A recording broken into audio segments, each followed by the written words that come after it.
asalaamaaleykum mbokki xarit ñu seetaan ci Thiès Info ak Thiès TV suñu émission homme politique ñu ci dalal un responsable mu jàkkaarloog man bokk ci Macky 2012 nekk woy politique fii ci Thiès mais tamit di évoluer au niveau national dañ koy bàyyi rek mu def présentation am ak mbokki xarit ñu seetaan ci Thiès Info ak Thiès TV. Merci beaucoup avant tout dama la bëggoon nuyu remercier la donc ci invitation bi ñu accordé fii ci Thiès yow ak sa équipe bi nga àndal man nag maa ngi tudd Momar Awa Seck juddoo Thiès màgge Thiès jànge Thiès Thiès laa defee l'essentiel de mon cursus scolaire avant may dem Dakar université jóge fa dem école normale supérieure suivre fa sama formation génn nekk professeur. Donc actuellement maa ngi jàngale ci lycée Noto comme professeur d'histoire et de géographie. Voilà professeur woy politique lan moo la dugal ci politique ak ci ban parti nga bokk ci ban formation politique.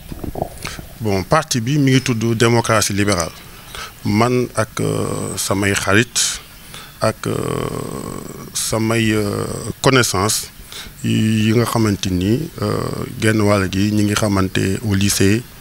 ñi ki des au niveau de l'université ñun ñoo toog bis di waxtaan ci situation politique bi au niveau national donc kenn ku nekk amoon na foo bokk ñii ñi ngi bokkoon PDS ñii ñi ngi bokkoon AFP ñii ñi ngi bokkoon PIT et cetera mais dañu dem ba ci biir ñu gis ne ñun parti ñu bokk du parti yooyu ñoom ñoo mën a génne Sénégal ci situation de pauvreté bi mu nekk. Après avoir mûrement réfléchi, donc on s'est dit que du moment que ces partis-là nous ont déçus, pourquoi pas nous, duñ jóg taxawal suñu parti bopp dans la mesure où nous avons constaté que nit ñi suñ leen tanewul ñoom tanewuñu loolu daal en gros moom moo ñu poussé ñu taxawal parti politique bu tudd démocratie libérale man nag ma am l'insigne honneur d'être choisi comme le secrétaire général. Donc depuis lors donc ñu ngi ciy dox c'est pas facile nag parce que dañ fi fekk ay partis yoo xam te ni ñu ngi fi depuis 40 ans d'autres avant donc c'est pas facile de se faire donc une place de se faire un chemin sur le plan politique mais alhamdulilah donc ñu ngi góorgóorlu ndànk-ndànk. Alors bu ñuy wax démocratie libérale partie prenante la ci wàllu li nga xam ne mooy coalition Macky 2012 coalition Macky 2012 mën nañ jàpp ni moo yóbbu président Macky Sall fi mu toll tey ñu bëgg rek nga ñëwaat tuuti ci les termes de votre accord amoon na ay accords yu ngeen signé woon wala yu ngeen déggoo woon même su dee amul woon sax xaatim ci këyit mais am na lu taxoon ngeen ànd ci Macky 2012. bi ñu taxawalee suñu parti après tout juste dañu organiser woon benn meeting bu mag. fii à Thiès c'était en 2011 en juin 2011 période boobu dafa coïncider que Macky Sall doon def tournée au niveau national suñu benn tonton daal ñuy mettre en rapport avec Macky Sall donc man ak sama benn délégation bu ndaw ñu ànd dem seeti ko fii ci Mbourtois ñu dem waxtaan ak moom donc saafonte ñu gis ne kii bon nit ku ouvert la donc et que il a un projet. Donc qu'il veut soumettre donc aux Sénégalais ñu échanger ci ak moom ci projet bi après mu invité ñu pour ñu bokk ci la coalition bi mu war a taxawal boobu temps amagul woon sax tur après ma ne ko ñun ay ndaw dong lañ duñ ñu yónni parti moo ñu yónni donc il faut que ñu dellu waxtaan ak bureau politique bi waxtaan ak militants yi pour xool ba xam mën nañ répondre donc ci sa invitation waaw wala déet.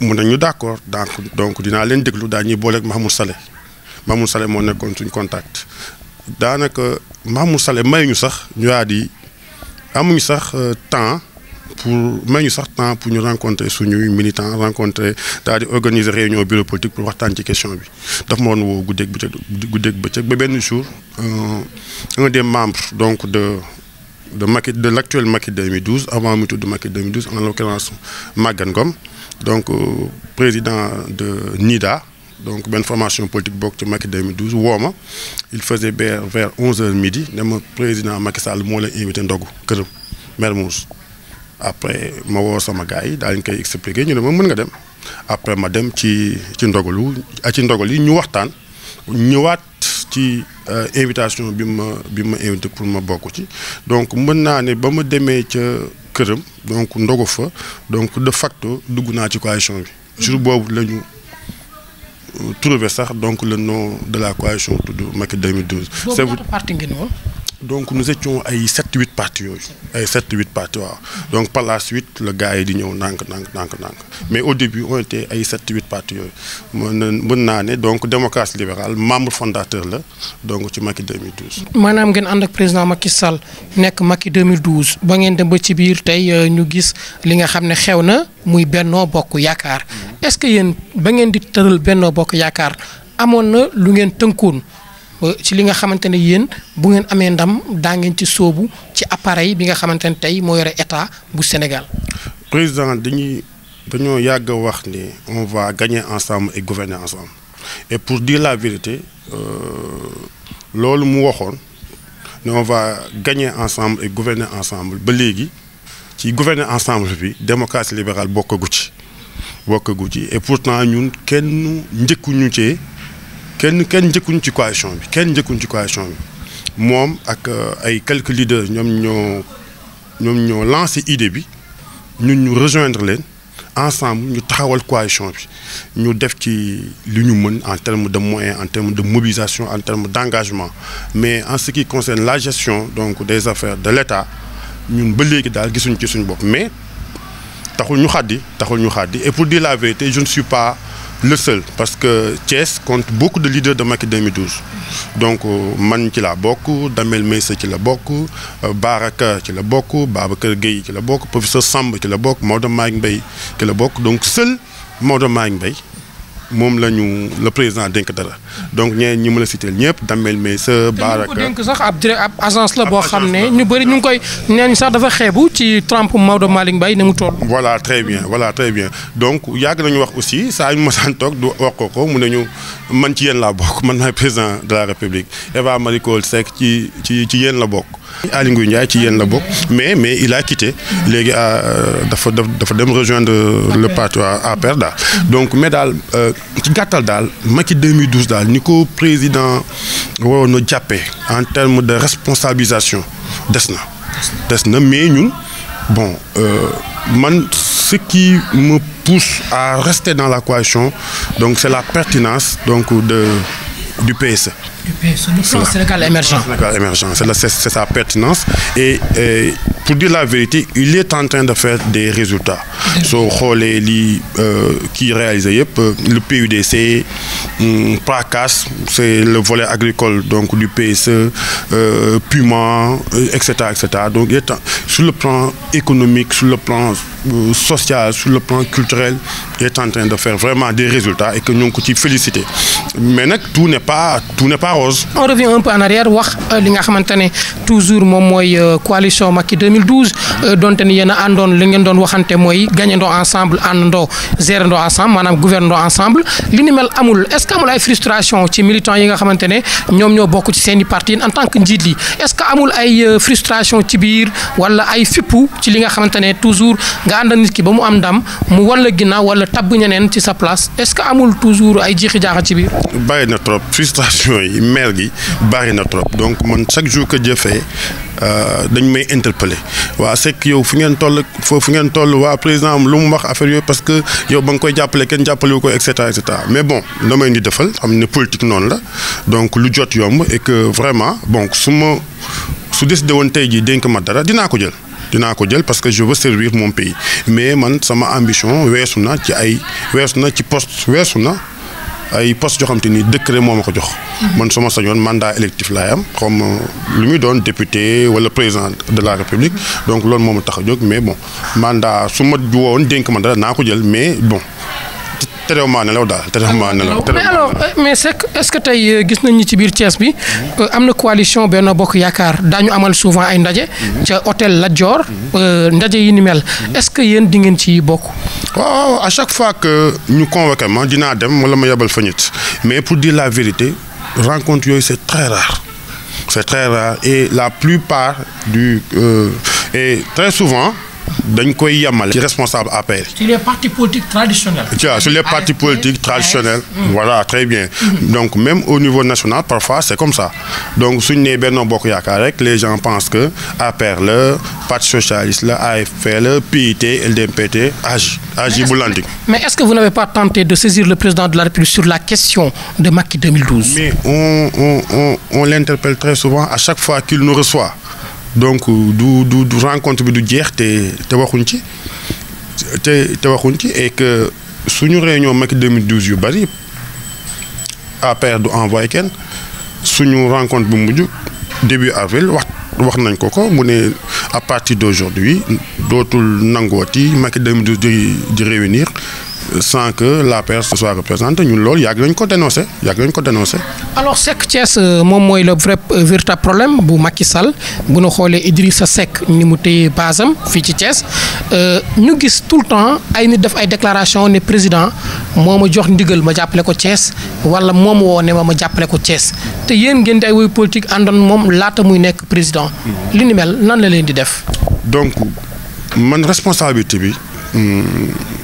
Pour man responsabilité président la parce que président xam na baax a baax ñun ñoo koy jàppale de façon sincère ak ñi nga xamante ni c'est parce que dafa dem deuxième tour moo tax ñu ñoo ànd ak moom ñun dañu ànd ak moom depuis 2011 un an avant les élections donc kooku noonu ku ànd ak yow un an te période boobu donc il fallait être un homme de conviction pour le suivre. su fekkoon intérêt kese moo ñu poussé kon Abdoulaye Wade donc la ñuy dem jàppale donc moom dafa war a def la différence entre comme ni ko Maodo Malick Mbaye di woowee les combattants de la première heure et ceux qui sont venus bien après donc man su ma nekkoon place am donc à Thiès donc avant may basé wu ci kenn damay basé wu ci ñi nga xamante ni wóor nañ mooy ñi nga xamante ni dañ ko topp bien avant muy dem deuxième tour donc loolu problème la ici à Thiès. Deuxième problème, j'ai l'impression que les responsables de l'APR au niveau local sont un peu frileux donc à l'idée de s'ouvrir aux autres.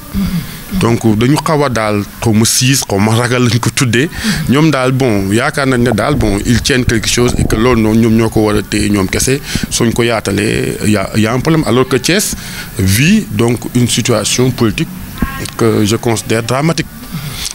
Le conseil municipal ne se réunit plus. Ne se développe plus. Voilà. Donc il y a une situation de blocage. Donc à chaque fois que le maire Talla Sylla donc convoque une réunion, les gens de Rewmi boycottent, etc. Donc Thiès est pris en otage. Wow. Et que même le maire avait fait un appel pour que tous les responsables apéristes qui sont des conseillers, de faire des procurations, même si leur charge de ministre ou d'autres responsabilités dans l'appareil étatique le lier ou bien les empêcher de participer à ces dits conseils. Aujourd'hui, le blocage de Thiès, conseiller Rewmi, conseiller Fal Askan Wi APR, est-ce que vous trouvez li ni mel jaadu? Non, jaaduwul c'est pas pour rien ma ne Thiès dañ ko jël en otage nañ ñoo ko jël en otage c'est Talla Sylla que personnellement je considère donc quelqu'un que je considère comme un populiste. Talla Sylla c'est un populiste donc c'est un maire illégitime donc qui nous a été imposé par un maire fantôme. Man Idrissa Seck donc pendant longtemps les Thiessois ont voté pour lui donc ils l'ont élu maire mais musul tal Thiès donc man bokk naa ci ñi koy woowee un maire fantôme. Ce maire fantôme là moo ñu imposer un maire illégitime man damay waxtaan ak population yi à chaque fois soo leen waxee Talla Sylla ñi nga xam te ne dañoo voté loon liste boobu seen liste dañ naan la ñoom ba ñuy voté liste boobu xamuñu woon ne Talla Sylla sax mi ngi ci liste bi. Est-ce que yaa ngi dégg ñu ci bëri Thiessois yu bëri ba ñuy voté liste bi indi Talla Sylla ci mairie bi ñoom xamuñu woon sax ne Talla Sylla donc ñu woon ci liste bi. mooy la liste de Defar Thiès. Voilà liste boobu donc je considère que ne kooku tey jii su nekkee maire c'est un maire illégitime donc voilà et l'irresponsabilité du parti Rewmi donc consiste donc à boycotter donc le fonctionnement de la mairie donc dans ce cas. Le maire ou bien le conseil municipal ne peut pas faire de résultats. Thiès est mal éclairé, Thiès est sale et dans certains quartiers au-delà de 21h kenn ñëwatul a génn à cause des agressions donc et que ñun en tant que Thiessois on ne va pas rester les bras croisés. Donc il faut qu'on fasse quelque chose pour dindi Thiès ci noot bi ñu ko noot entre deux personnes donc que je considère l'un est un maire fantôme, l'autre est un maire illégitime. Donc il faut que les Thiessois donc prennent leurs responsabilités. Moi personnellement donc dans mon parti donc on va se réunir sous peu donc pour xool ñu ñuy jàppale population Thiès pour ñu génn ci situation bi. Voilà.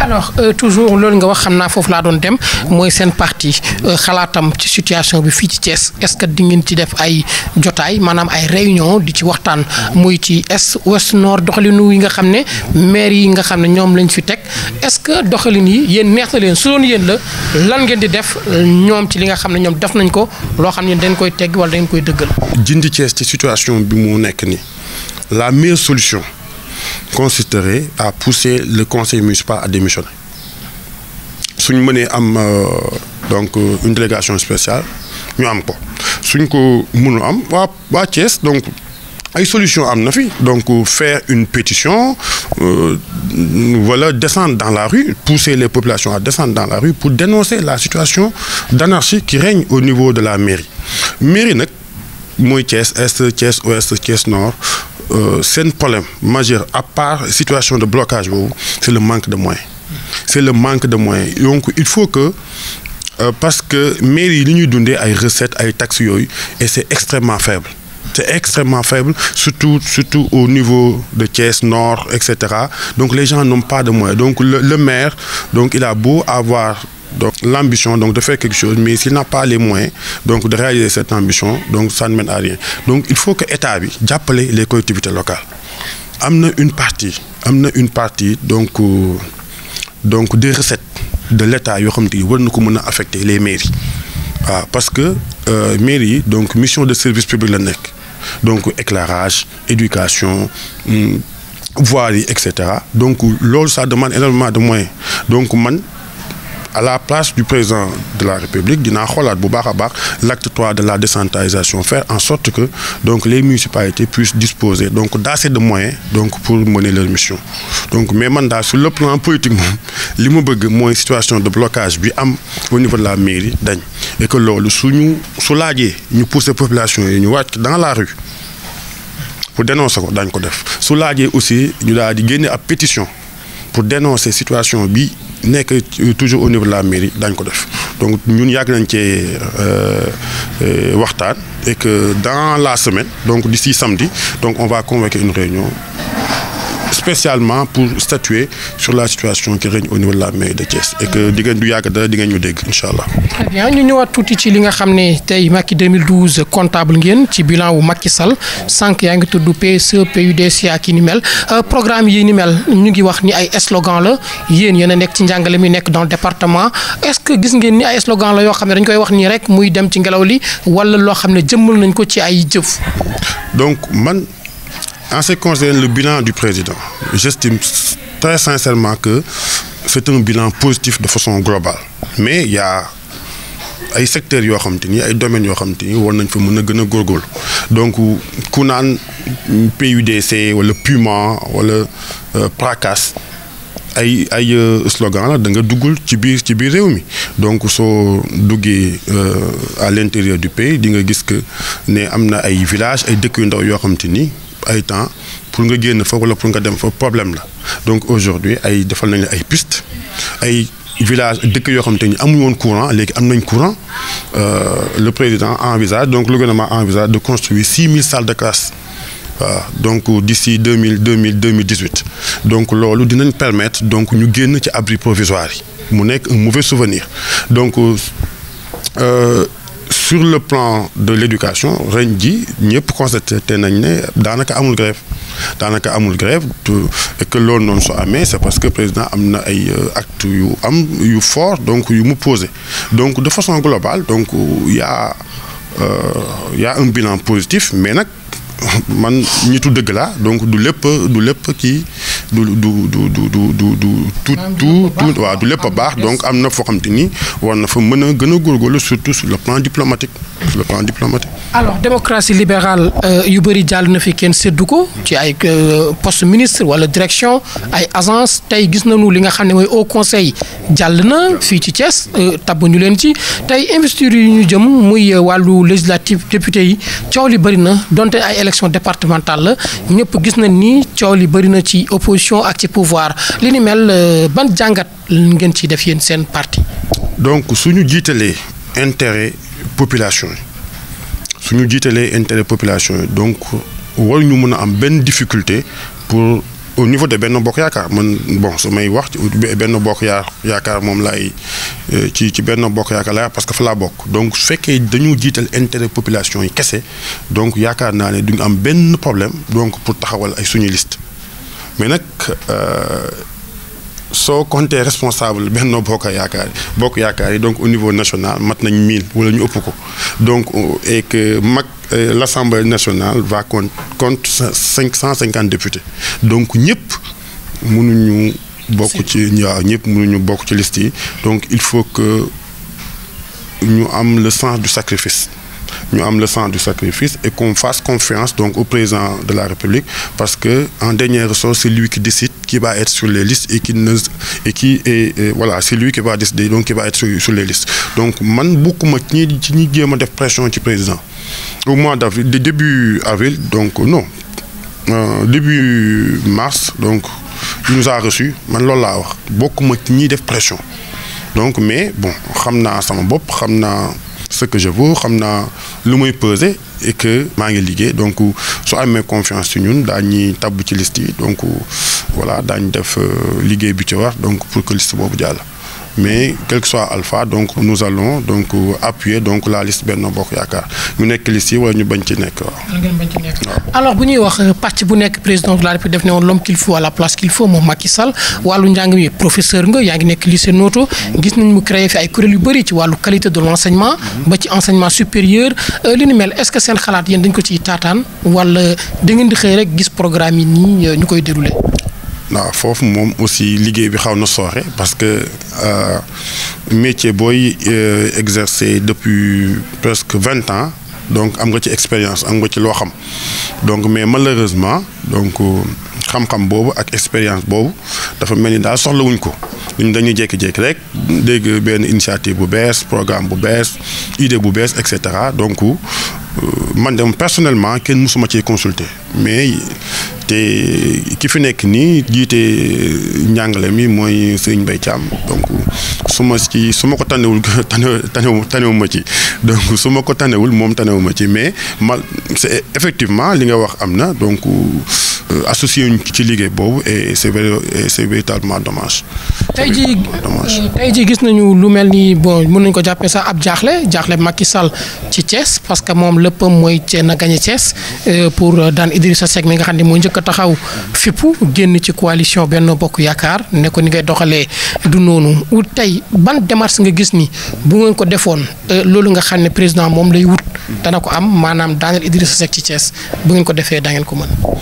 donc entre Idrissa Seck ak la population thiessoise c'est un phénomène qui parfois ne s'explique pas mais soo xoolee résultat référendum bi avant résultat yi donc il y a l'élection présidentielle élection locale yi donc les coalitions ici au niveau local donc qui sont de la mouvance présidentielle su ñu defoon donc bloc donc daañu mën a gagner doon nañ mën a gagner Idrissa Seck donc c'est vous dire que Idrissa Seck n'est pas imbattable ici à Thiès donc pour les législatives li nga wax lu am solo la mettre l'homme qu'il faut à la place qu'il faut donc suñ ko defee ba pare def un travail de proximité auprès des populations dugg ci kër yi dem ci koñ yi waxtaan ak population yi ba pare ba wàññi arrogance bi saagante yeeg xaste yeeg Thiès ku nekk ñëw na fii saaga Idrissa Seck xas ko résultat mu gagné la donc pour man c'est pas la voie à suivre saagante bi xaste bi kii sàcc la kii moo def lii pour man du loolu donc c'est un travail de proximité donc qu'il faut effectuer auprès des populations si nous voulons donc gagner ces élections là et c'est possible donc nañu def ay investitures yu jaar yoon donc ñi nga xam te ni ñoo yaakaar nañ ne moom ñoom ñoo ëpp représentativité donc au niveau de la commune de Thiès et du département ñu daal leen investir donc les autres aussi ñu associer leen ci comité électoral bi donc mu nekk liggéey boo xam te ni ñëpp dañ ciy somm donc suñ ko defee donc wàññi arrogance bi bàyyi saaga yeeg xas yi donc dugg ci population bi expliquer leen waxtaan ak ñoom donc mën nañ espérer am ndam. alors tey ñu législative yi ñu jëm la cohabitation moom la opposition bi di wax gis nañu ñoom ñu ngi càmbar seen biir di defaraat tey la coalition Manko Wattu Sénégal dégg nañu sax ñu ngi ci ay waxtaan pour soppi turu coalition bi pour mën a xoolaat ci ban formule la ñuy dem wala ban format la ñuy demee liste unique wala ñu xool fa doole yee ëppee rek ñu mun fa dem pour gagner élection législative pour indi cohabitation maanaam mën a perturber li nga xam ne seen président. suñu président parce que Macky Sall président de la République bu Sénégal la li nga xam ne am na ko ci mbébét ci PSE ak yi ni mel pour mun ko bloquer gën a mën a génn ñenn ñi ñu ne sax ay way politique ne la xewoon en 1962 diggante Dia Mamadou ak Senghor loolu dañ yaakaar nañ ni mën na amaat bu dee li nga xamante ne mooy régime parlementaire boobu dugg na est-ce que tey yéen démocratie libérale yéen a ngi sóor loolu bu ngeen koy sóor yan jàngat ngeen ci def ak yan recommandation ngeen di jox président de la République comme opposition. man sama gis-gis moom mooy cohabitation boobu pour mu am dina ma jaaxal trop pour deux raisons principalement la première c'est que tey jii on parle de la coalition Manko Wattu Sénégal avec la possibilité de mettre sur pied donc une liste commune liste boobu su amee na ma jaaxal donc j'en suis sûr et certain que l'opposition ira aux élections en rang dispersé. Deuxième chose, c'est que vu les résultats que le président est en train de faire, donc c'est quasi impossible donc qu'on perde les élections. Donc je vais me répéter, donc vu que l'opposition ira forcément à ces élections-là en rang dispersé et compte tenu donc des résultats que le président de la République est en train de faire, donc il est impossible qu'on perde les élections. Maintenant, politique là, donc lu nekk mën na am donc néewuma à 100% on va gagner mais yaakaar naa ne daal ci résultat yi président am actuellement nii sur le plan de l'éducation sociale, santé, etc. donc on va remporter ces élections, même si dans certaines localités, ça va être un peu difficile. Donc, comme des localités comme Thiès, comme Touba, etc., Mbacké. Donc, ça va être un peu difficile, ou même Dakar. Mais pour moi, à part Dakar, Thiès, Mbacké, donc, amul beneen département boo xam te ni duñ ko gagner daal. Peut-être Thiès, ça va être un peu difficile. Touba aussi, ça. Évidemment, ça va être un peu compliqué avec Dakar, mais à part ces trois départements-là, man gëwuma ne daañu perdre benn département là. Alors la nouvelle aujourd'hui mooy li nga xam ne mooy limogeage wala démission bu Thierno Alassane Sall nekkoon ministre ci li nga xam ne mooy nguuru gouvernement Boun Abdallah yéen démocratie libérale naka ngeen di jàngatee li nga xam ne xew na tey à 3 mois des élections ñenn ñi naan gisoon nañ benn cadre unitaire ci Thiès maanaam APR mu ngi doon dox Benno Bokk Yaakaar mu ngi doon dox parce que Thierno lañ tabboon mu nekk patron bi depuis 3 ou 4 mois li ni mel lan ngeen ci àddu. Bon, c'est sûr et certain que ça va entraîner des perturbations parce que nous aurions aimé avoir une union sacrée au niveau des responsables de Benno Bokk Yaakaar au niveau de Thiès, n'est-ce pas? Tey jii président sous Thierno Alassane Sall, le ministre Thierno Alassane Sall démissionné wala le président démettre ko donc ça peut perturber, ça peut amener des perturbations, mais yaakaar naa de façon globale donc qu'on va trouver une solution Thierno Alassane Sall nag man miinuma ko mais pour dire la vérité donc nit ku woyof la et que très souvent ñun dañ koy rencontrer sur le terrain bokk na ci responsable APR yi gën a wàcc ci terrain bi donc mais nag miinante wuñu et que vraiment c'est dommage pour lui C'est dommage pour l'APR, parce que quand on démet comme ça un ministre, donc ça va forcément avoir des répercussions sur le plan politique. J'espère que ces répercussions-là qui ne vont pas donc entraver donc la bonne marche donc de notre coalition donc au niveau de Thiès. Alors, un petit bilan de votre parti. Est-ce qu'au niveau national, votre parti tient respectivement ses réunions? Est-ce que dans les 45 départements, vous êtes présents? Ñan ñu leen représenter? Président bu leen séddul wala comme ni ñu koy waxee ñun dañu ne bu leen séddul. Est-ce que xel nangu na ngeen génn dem ànd ak ñeneen pour former liste pour législative yi mën ci am ay ndaw yu leen toogal foofu ca penc ndawu askan wi? Non, pour législative yi ci cadre Benno Bokk Yaakaar kese lañ ci mën a participer mais yii mooy dernière élection législative yundul bokk sous notre bannière. Donc on est en train de travailler de sorte que lors des élections donc à venir donc qu'on puisse donc participer à ces élections sous notre propre bannière. En ce qui concerne notre représentativité au niveau national, des na parce que moi je fais toujours la différence entre partis yi nga xam te ni ils sont issus donc des partis traditionnels ak partis yi nga xam te ni ci yenn condition moom lañ juddoo ñun nag ci ñoo ngi leen bokk parce que ñun bokkuñ ci ñi nga xam te ni dañu taxawal parti donc après une longue carrière politique et administrative man moom la parcours boobu maa ngi koy woowe le parcours d'or parce que il y a beaucoup de responsables politiques donc qui sont devenus milliardaires comme ça donc en suivant ce parcours-là ñun duñu genre parti yooyu donc ñoom nag pour ñu implanté wu donc dans les 45 départements day yomb parce que ils ont les moyens financiers ñun c'est pas notre cas donc ñun moyens yi ñu am akus néew ay cotisations lay jógee mais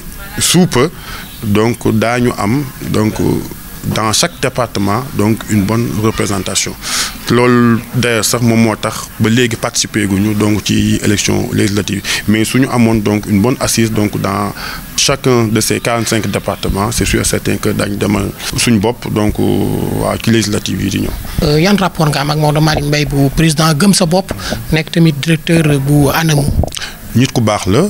nit ku woyof la nit ku ubbeeku la donc à chaque fois que ñu tasee ci réunion Macky 2012 wala ci rencontre yi ñuy am souvent ak le président de la République dañuy échanger donc de temps en temps ñu déggante téléphone de temps en temps envoyante SMS donc nit ku baax la et que bokk ci ñi nga xamante ni président mën na compter ci ñoom parce que nit ku engagé la et que c'est quelqu'un donc de sincère et que lu muy dugg rek conviction li ci duggee donc man je l'estime beaucoup donc on a de bons rapports donc sur le plan politique que à chaque fois qu'on se rencontre donc ci suñu réunion Macky 2012 yi ak suñu rencontre ak président yi dañuy waxtaan bu baax a baax nit ko baax la. alors monsieur Seck yan recommandation ngay joxe tey woy politique yi ci liñ jëm muy législative yi yan recommandation nga ciy joxe.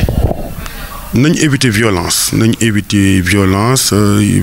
verbale violence physique parce que réew mi soxlawu ko donc élection ak politique débat d'idées la c'est dommage que on n'a pas eu le temps donc dugg ci secteur économie sociale diplomatie etc que j'espère que. mais brosse mën nga ci brosse quelques kii.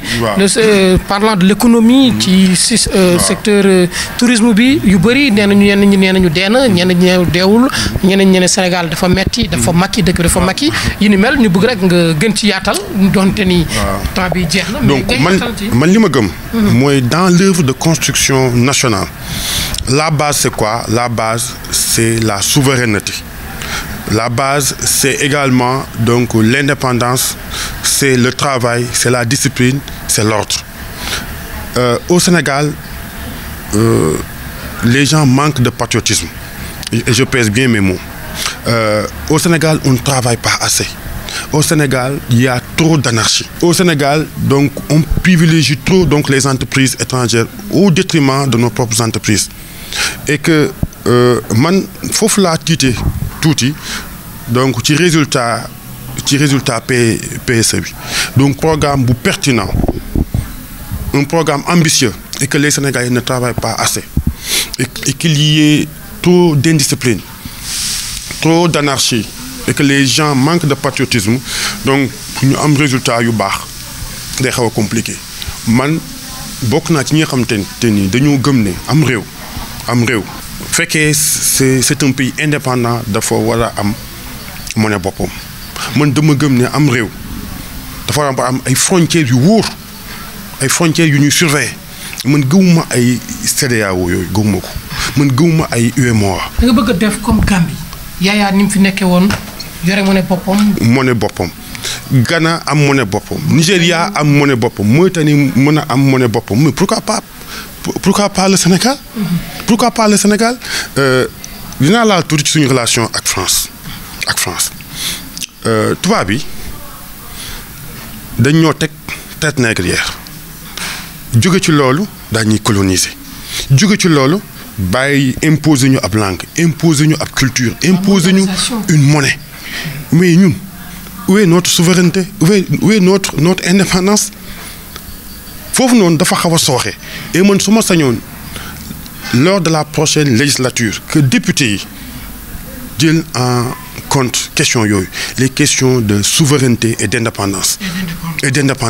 Et que man pour man loolu tant que loolu taxawuluñ ko, souveraineté et indépendance, ordre, discipline, pour que suñu réew développé day xaw a jafe. mais c'est que xanaa kon loolu day fekk si li président Abdoulaye Wade doon wax nii tubaab yi nañ ma tegal fële banque mondiale ak yeneen sart yi li nga xam ne daal mooy samay projet mooy tabax Sénégal bu suba.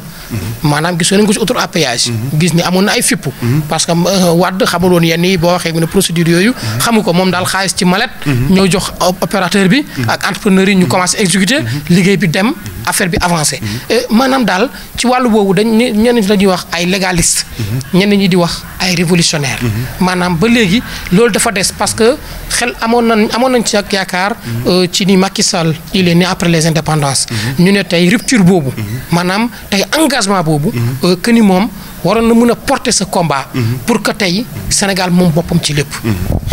Man da nga wax ñaari mots yu ma amal solo wax nga réactionnaire wax nga le révolutionnaire, n'est-ce pas?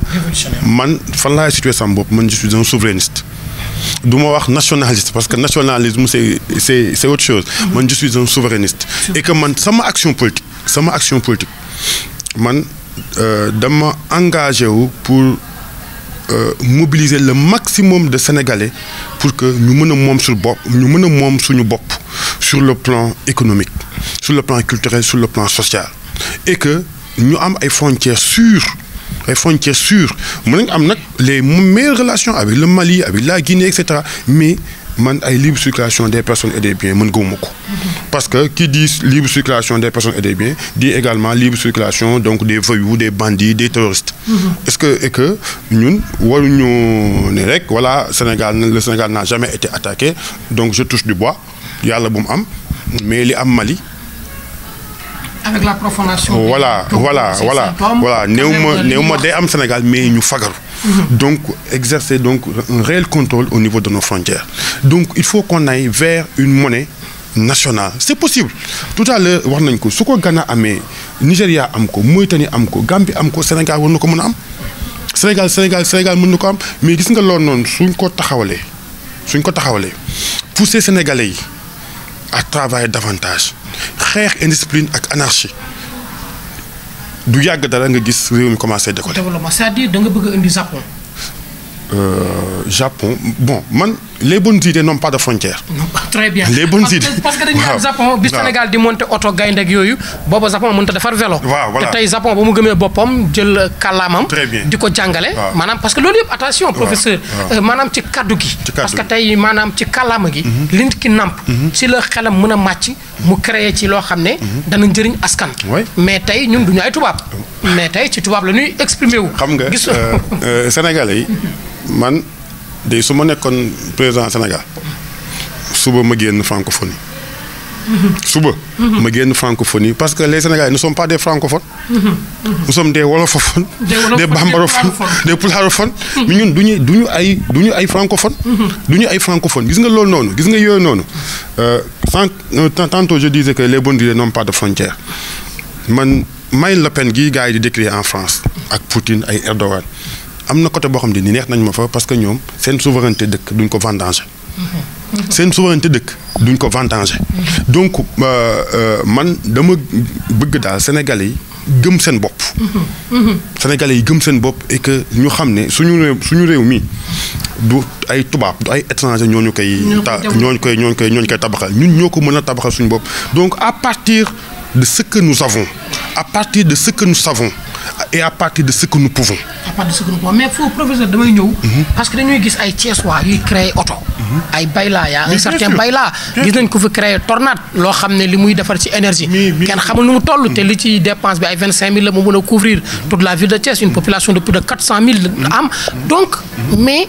toujours ñu gis ni affaire bi du dem parce que tey carbone 14 bi ñuy wax bu Cheikh Anta Diop mais ci ay kàllaamay kocc la ko décortiquer ba am ci li mu ci am ci ay résultats tey ñu gis ni ba léegi loolu mu ngi am mais wàllu wi maanaam nasax bi fan la.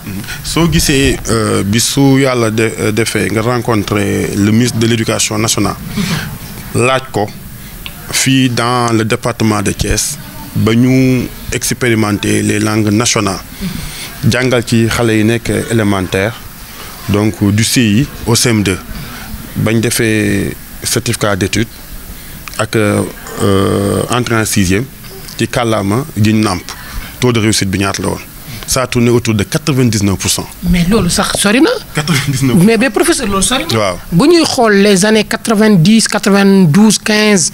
gisoon nañu alphabétisation. ñu gis ay classes un peu partout dans tous les départements du Sénégal.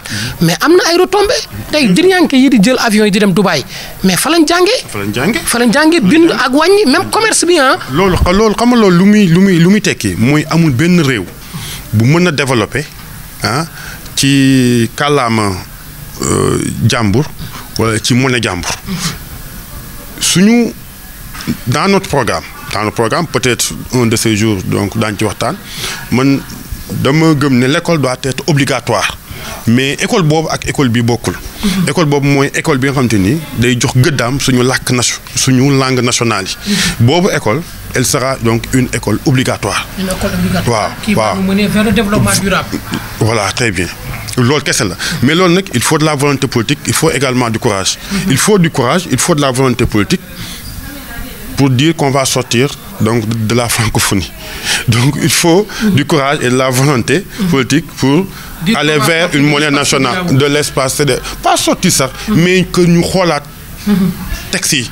ñu xoolaat texte yi voilà. Nigéria mi ngi fi mi ngi ci sous-région bi te am monnaie boppam. man dama bëgg que ñu xoolaat fonctionnement institution yooyu les institutions régionales et sous-régionales ñu xoolaat Sénégal ban taxawaay la ci war a am parce que mënuñu continuer avec le franc CFA mënuñu continuer sans une monnaie nationale mënuñu aussi bàyyi suñu frontières yëpp ku mu neex dugg ku mu neex génn. Sénégal gis nañ fi pétrole Sénégal gis nañ fi gaz et que xam nañ ne pétrole ak gaz dafay attirer. day attirer façon nit bu nekk. des gens des gens bien intentionnés comme des gens mal intentionnés. donc de ce point de vue waruñoo mën a bàyyi suñuy frontières ku nekk dugg ku nekk génn. waaw donc man gis nga côté boobu nag ça me tient à cœur. et que appel nga ciy lancé président de la République. donc su ma sañoon donc mu jël en compte considération yooyu mais man personnellement man ci sama programme mu parti politique man loolu laa jiital.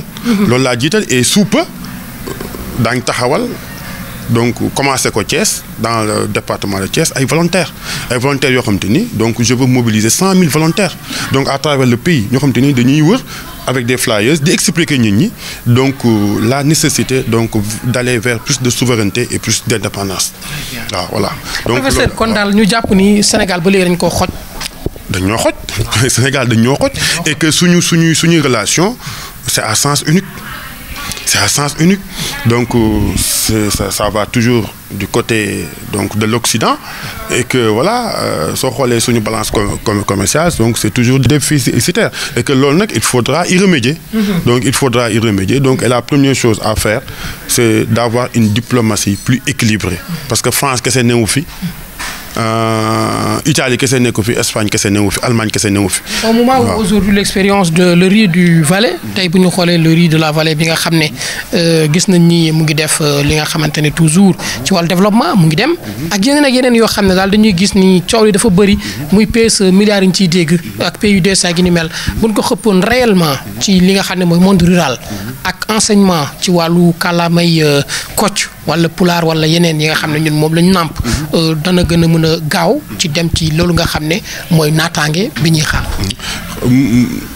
xam nga foofu lu tax état du Sénégal am ay difficultés pour que njàng mi war a àgg fi mu woon àgg parce que UNICEF dafa am lu mu wax quoi mu ne pour bien investir donc dans l'éducation de façon globale donc il faut mobiliser 8% du PIB.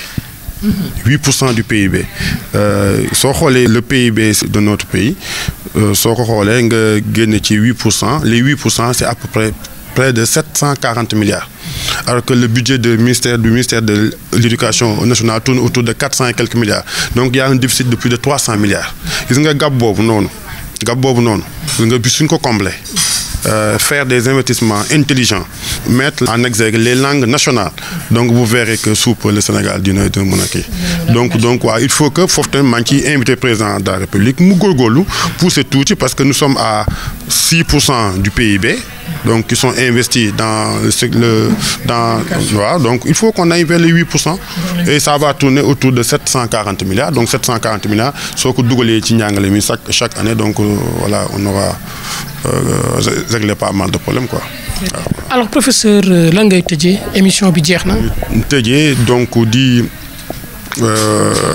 wax président de la République son excellence monsieur Macky Sall que démocratie libérale donc tey la gën a feddali donc suñu compagnonnage am ak Benno Bokk Yaakaar donc et que on va continuer à le soutenir et que ñi ngi ñaan yàlla que moom su matalee ñaari mandat et que le prochain président de la République du Sénégal jógee démocratie libérale. Voilà. boobaa ngeen sedd ñëpp. Voilà professeur Seck ñu ngi lay jaajëfal ñu doon amal yow émission fii ci Massa Massa di leen jox ci benn numéro incha allah.